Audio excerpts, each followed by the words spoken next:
بسم الله والصلاة والسلام على رسول الله وعلى آله وصحبه ومن اهتدى بهداه، أما بعد.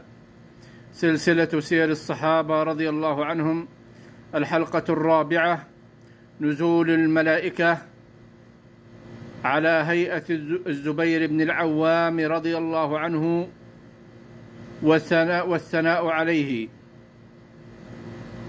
رواه هشام بن عروة عن أبيه قال: كانت على الزبير يوم بدر عمامة صفراء، فنزل جبريل على سيماء الزبير. وروى الزبير بن بكار عن عقبة بن مكرم قال: حدثنا مصعب بن سلام عن سعد بن طريف عن أبي جعفر الباقر قال: كانت على الزبير يوم بدر عمامة صفراء، فنزلت الملائكة كذلك. وفيه يقول عامر بن صالح بن عبد الله بن الزبير جد ابن عمة أحمد ووزيره عند البلاء وفارس الشقراء، وغداة بدر كان أول فارس شهد الوغى في اللامة الصفراء. نزلت بسيماه الملائك نصرة بالحوض يوم تألب الأعداء. وهو رضي الله عنه كان من الذين استجابوا لله والرسول من بعد ما أصابهم القرح.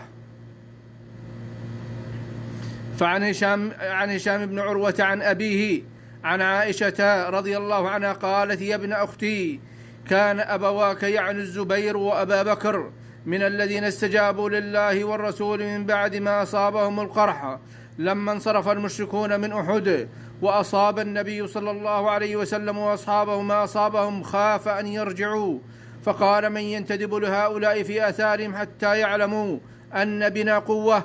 فانتدب أبو بكر والزبير في 70، فخرجوا في آثار المشركين فسمعوا بهم فانصرفوا. قال الله تعالى: فانقلبوا بنعمة من الله وفضل لم يمسسهم سوء، أي لم يلقوا عدوا. وعن هشام بن عروة عن فاطمة بنت المنذر عن جدتها أسماء بنت أبي بكر قالت: مر الزبير بمجلس من أصحاب رسول الله صلى الله عليه وسلم وحسان ينشدهم من شعره وهم غير نشاط لما يسمعون منه، فجلس معهم الزبير ثم قال: ما لي أراكم غير آذنين لما تسمعون من شعر ابن الفريعة؟ فلقد كان يعرض به رسول الله صلى الله عليه وسلم فيحسن استماعه ويجزل عليه ثوابه ولا يشتغل عنه.